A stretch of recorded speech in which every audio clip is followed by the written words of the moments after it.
When you looked at his face, you saw some past hurt there that had left him with a deep compassion for the whole human race, but I never knew him well enough to find out what that hurt had been. Larry called me around the middle of October, just as I was getting set to return to my mother's house in a Chicago suburb named Lyons, which was my home base at that time, the place where I was finally beginning to turn years of research into the thousands of lines of inked typeface that would eventually become Memory Babe.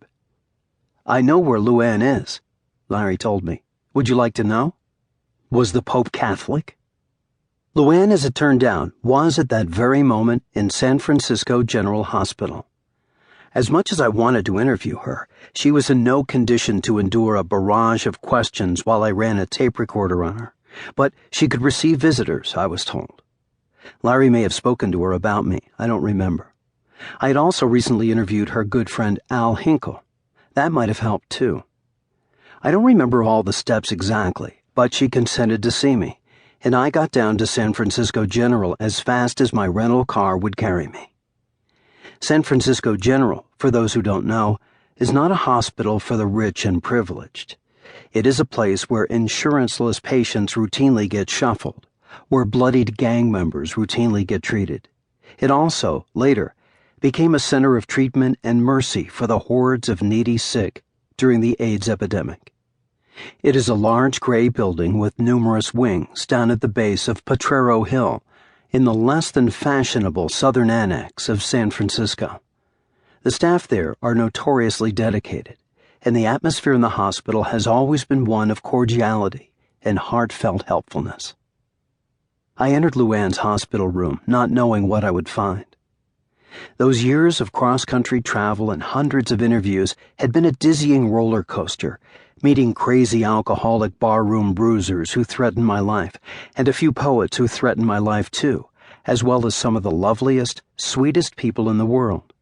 People who were ready to do anything to help someone, me, write the truth about their late friend or relative, Jack Kerouac. What I saw was a larger than I'd expected, beautiful 40-ish woman with a full head of blonde curls, in a blue hospital gown, with one hand swathed completely in white bandages, giving me the softest, kindest, most understanding smile I'd seen in a long, long time. She was absolutely radiant, beaming at me with an expression of gentleness and intelligence that reminded me of various Marys I had seen in the Catholic churches of my boyhood. I think I was a little in love with her before she even spoke. I told her who I was, that I wanted to talk to her about Jack Kerouac for the book I was writing. Then, a look of sadness crossed her face, and she told me that too many people wanted to learn about her life and the lives of her friends, but it didn't seem like anybody really wanted to know why she and her friends had done the things they did. To her, the most important thing was finding out why people acted in certain ways. Once you understood them, she felt, their actions almost always made perfect sense. They stopped being freaks or criminals or outcasts or whatever else the world had labeled them as, and they became instead someone like yourself, a friend.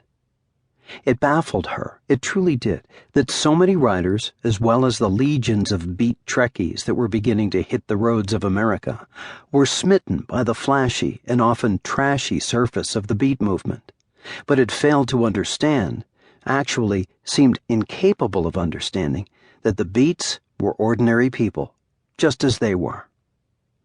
Luann told me that she had recently visited the set of Carolyn's movie Heartbeat, and that she was enormously disappointed by what she had seen there.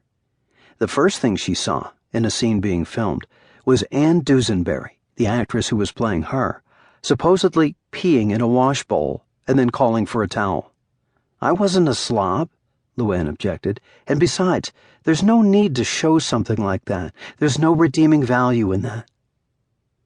Then she watched the filming of a scene where Sissy Spacek, playing Neal Cassady, comes into a hotel room in Denver and acts so indignant to find Neal, Nolte, Luann, and Allen Ginsberg, Ray Sharkey, all in bed together.